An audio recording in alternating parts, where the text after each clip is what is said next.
தினமலர் ஆன்மீக YouTube channel நேயர்களுக்கு என்னுடைய பணிவார்ந்த வணக்கம். என் பேர் சுப்பிரமணியம் சுப்ரின்னு சொல்லுவாங்க. நான் ட்ராமாலாம் ஆக்ட் பண்ணியிருக்கேன், சினிமாலையும் ஆக்ட் பண்ணியிருக்கேன். ஒய்ஜி மகேந்திராவும் என்னுடைய நாடக குரு. இப்போது ஆன்மீகத்தை பற்றி பேச வந்திருக்கேன். வணக்கம் சுபனி சார். இஷ்ட தெய்வம் கொண்டாடுற குலதெய்வம் பற்றி சொல்லுங்க. இஷ்ட தெய்வம்னா பிள்ளையாரப்பன் தான். எனக்கு என் பிள்ளையாரப்பன் எனக்குள்ளேயே இருக்கான். எப்போ என்னோட நண்பர் மாதிரி, அப்பா மாதிரி, அம்மா மாதிரி. எனக்கு துஷ்யந்த் சீதர் ஒரு விஷயம் சொன்னார்.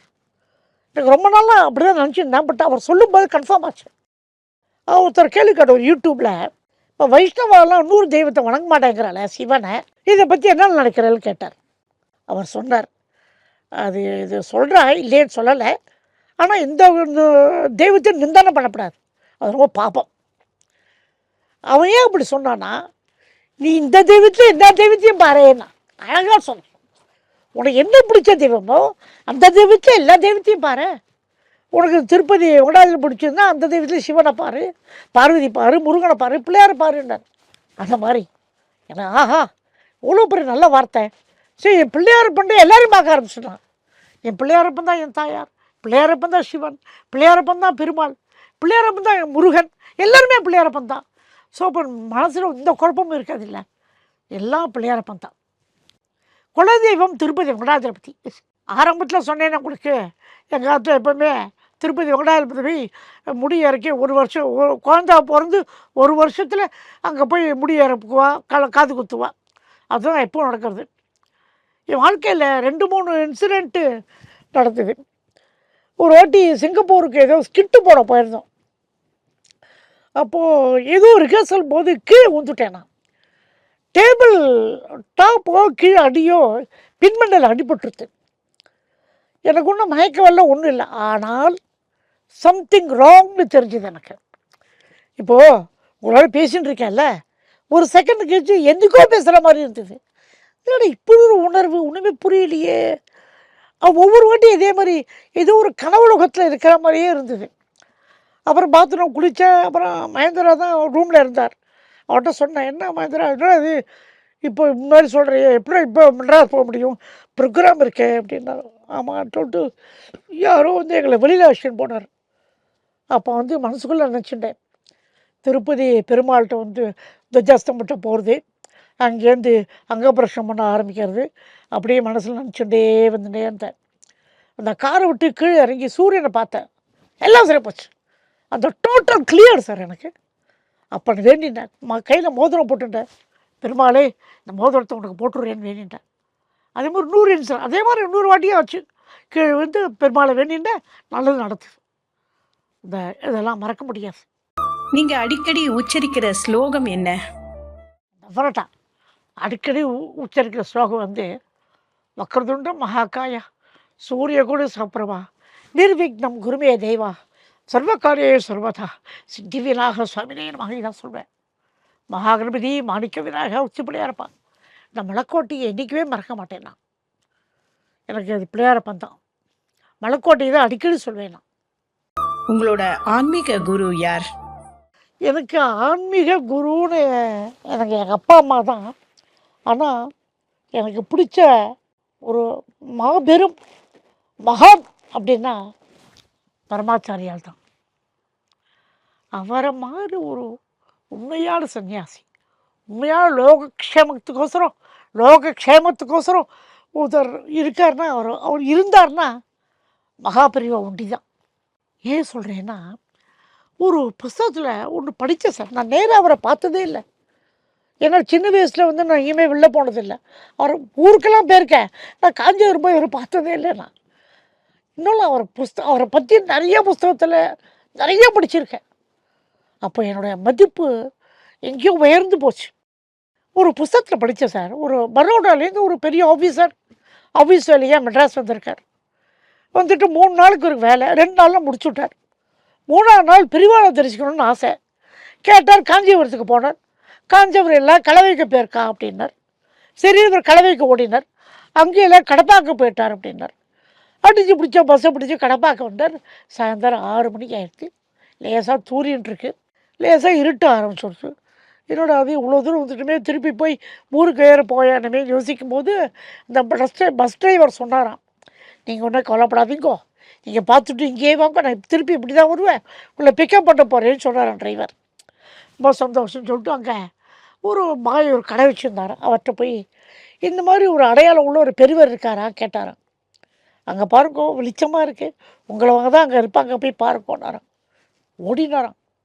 ஓடினா இப்போ தான் பாருங்கோ பெரியவா அந்த பக்கம் போயிட்டுருக்கேன் அப்படின்னாராம். அங்கே பார்த்தா ஒரு ஒத்தடி பாதை, காடு மாதிரி இருக்குது, ஒத்தடி பாதை. முன்னாடி ஒரு பையன் லாந்தர் விளக்கு அடிச்சுன்னு போயிட்டுருக்கான், பின்னாடி பெரியவா போயிட்டுருக்கேன். இவர் ஓடினார். ஓடினோடனே பெரியவா சொல்லிருக்கா, தப்பா கொஞ்சம் இருடாப்பா, பின்னாடி யாரோ வரா மாதிரி இருக்கேடாப்பா, கொஞ்சம் இரு அப்படி இவரை பார்த்துட்டு வாங்கோ வாங்கோ அங்கேயே ஒரு கல்ல உட்காருங்கோன்னாரா. என்ன சமாச்சாரம், என்ன விஷயம், என்ன பார்க்க வந்தேன்னா உங்களை தரிசனம் பண்ண வந்தால் ரொம்ப சந்தோஷம், ரொம்ப சந்தோஷம். பேசிவிட்டு ஒன்றும் கவலைப்படாதப்பா, நீ இப்போ அந்த ரூமில் உட்காந்துக்கோ, உனக்கு ஏதாவது ஆகாரம் கொடுப்பா, உனக்கு ஊருக்கு போக வேண்டிய வசதியும் நான் பண்ணித்தரப்பா, போய் உட்காந்துக்கப்பான்னு சொல்லிட்டு இவர் ஒரு இடத்துக்கு படுக்க போகிறாரா. அந்த இடம் எப்படி இருக்கு பாருங்களேன், அது கூரை மாதிரி ஒரு இடம், ஸ்டோர் ரூம் மாதிரி கில்லி ஏதோ போட்டு வச்சுருக்கா. ஒரு படுத்துக்கிறான இடமே கிடையாது, இருக்கு கல், ஒரே முள் கல் ஏதோலாம் போட்டு வச்சுருக்கா. இவர் போனாரா, அப்படியே மெதுவாக போயிட்டு உத்திரியத்தை விரிச்சுன்னு படுத்து விட்டாரான். ஒரு ஆடிப்பட்டாரான், இவர் தான் மகான், இவர் தான் மகான். தன் படுக்கிறதுக்கு கூட ஒரு இடத்த வந்து இப்படி இருக்கணும் அப்படி இருக்கணும் விரும்பாமல் ஏதோ ஒரு இடத்துல படுத்துக்கணும். பாப்பா அவர் தான் சார் மகான், அவர் தான் மகான். ஆன்மீகத்தில் பற்றி ஒன்று சொல்கிறேன் சார், ஏற்கனவே சொல்லியிருக்கேன், ஆத்மார்த்தம் ஆடம்பரம்னு. இந்த ஆத்மார்த்தம் மகாபிரிவை ஒட்டி தான் சார், சத்தியமாக சொல்கிறேன். என் வாழ்க்கையில் ஒரே ஒரு மகான் தான், அது பரமாச்சாரியால் தான். அப்போ இப்போ ஒரு சாய்பாபா கொஞ்சம் வாழ்க்கையில நினைச்சு பார்க்க முடியாத ஏதாவது அற்புதம் நடந்திருக்கா? வாழ்க்கையில் நடக்க முடியாத அற்புதம்னா 2 அற்புதம் தான். ஒன்று எனக்கு வேலை கிடச்சிது, கல்யாணம் ஆனது. அப்புறம் ட்ராமாவில் என் குருஜி ஒய்ஜி மூலமாக ஒரு பல பேர் என்னோட ஃபேனாக அமைஞ்சா. இதெல்லாம் தான் வாழ்க்கையில் இருந்த அற்புதம். நாம தெரிஞ்சோ தெரியாமலோ செய்த நல்லது கெட்டதுன்னு ஏதாவது இருக்கா? கெட்டதுன்னு எதுவும் சொல்ல முடியாது. ஒரு வேளை யார் பற்றியாவது தப்பாக போட்டு கொடுத்துருக்கலாம், அது கெட்டது தான். அந்த தப்பு இப்போலாம் நான் மாற்றிட்டு வரேன்.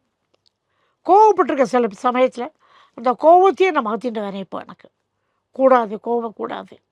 ஒரு சனீஸ்வரன் ஒரு சீரியல் பார்த்தேன், இந்தியன் டப்பிங்.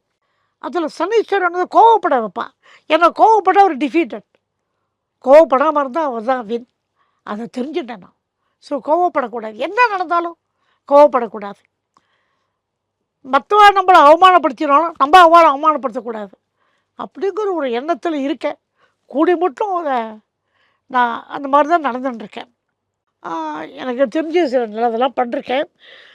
அது பெருமையாக சொல்லலை, அது என் பிள்ளையார்ப்பன் தான் நடத்தி வச்சான். என்னுடைய உறவுக்காரர்களுக்கு ஒருத்தர் வேலை இல்லாமல் இருந்தது, கம்மான்னு சொல்லி ஒரு வேலை வாங்கி கொடுத்து இவனுக்கு சொன்ன நல்லா இருக்கான். அது என் பிள்ளையார்ப்பன் தான் காரணம், நான் காரணம் இல்லை. ஆனால் என் மூலமாக என் பிள்ளையார்ப்பன் நிறைவேற்றி வச்சான், அது எனக்கு ஒரு சந்தோஷம். எந்த குணத்தை குறைச்சிக்கலாம், எந்த குணத்தை மாற்றிக்கலாம்? ஆமாம் சார், மனுஷனுக்கு சில குணங்கள் இருக்கக்கூடாது சார். அகங்காரம், அகம்பாவம், திமிரு, பொறாமை, பெருமை, கோபம், மனக்கசப்பு, இதெல்லாம் இல்லாமல் இருக்கிறது நல்லது சார். தப்பாக வச்சுக்காதீங்க, நான் அட்வைஸ் பண்ணலை, எனக்கும் உங்களுக்கு சொல்லும்போது நான் எனக்கும் சொல்லிக்கிறேன். அதை இதெல்லாம் இருந்தால் வாழ்க்கையில் நம்ம ஜெயிக்கவே முடியாது சார். உங்களை யாரோ திட்டுறான்னு வச்சுக்கோங்களேன், நீங்கள் பதிலுக்கு திட்டிட்டீங்கன்னா அது ஒருத்தருக்கு விரோதத்தை தான் அதிகரிச்சுட்டே போயின்னு இருக்கும்.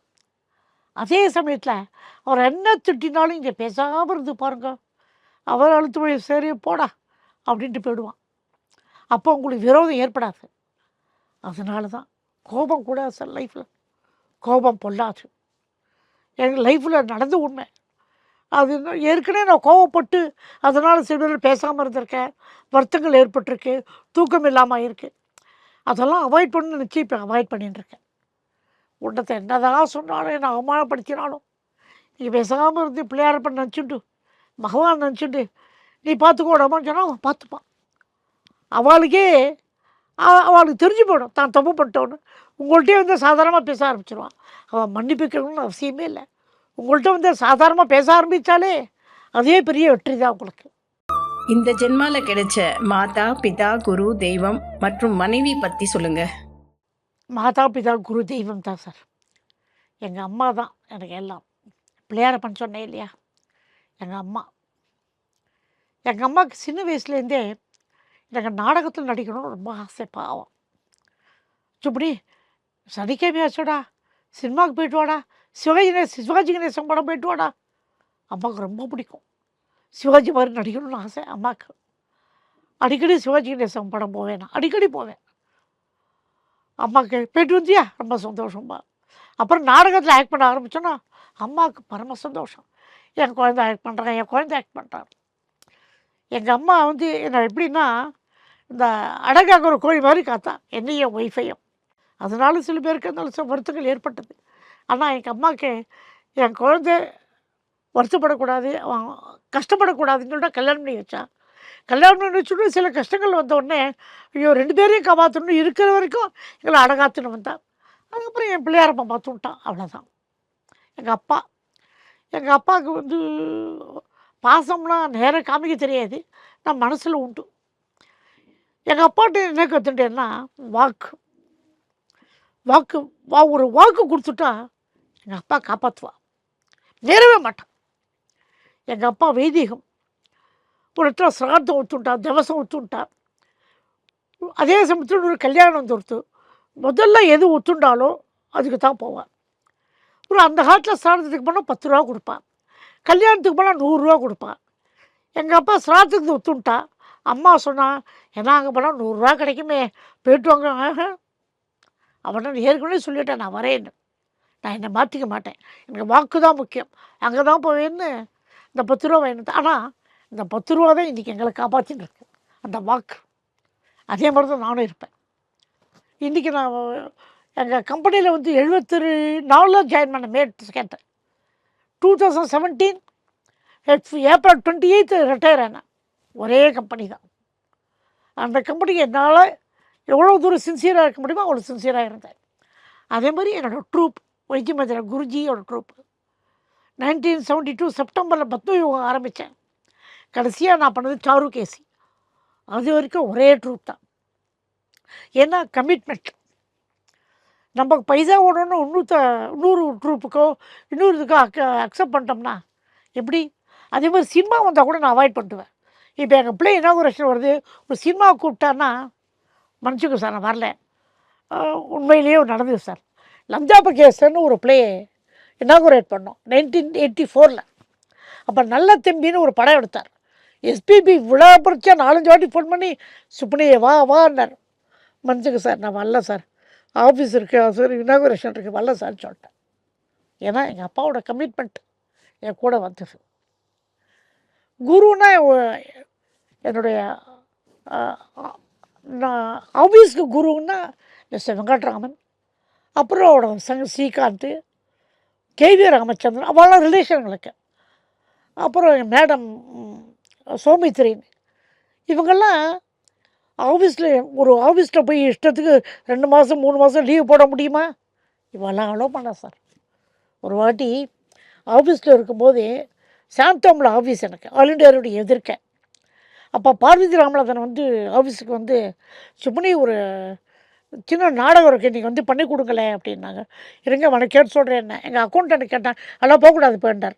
சரின்னு சொல்லிட்டு எனக்கு தெரிஞ்சுட்டு நேரம் எம்டி ரூம் போனேன். மிஸ்டர் வெங்கட்ராமன் சார் இந்த மாதிரி நீ ஏன்டா அவாட்டெல்லாம் சொல்கிற, காஃபி சாப்பிட்றேன்னு போய்ட்டு வாப்போ அப்படின்னாரு. இதெல்லாம் மறக்க முடியுமா சார்? அவெல்லாம் தான் சார் என் குரு.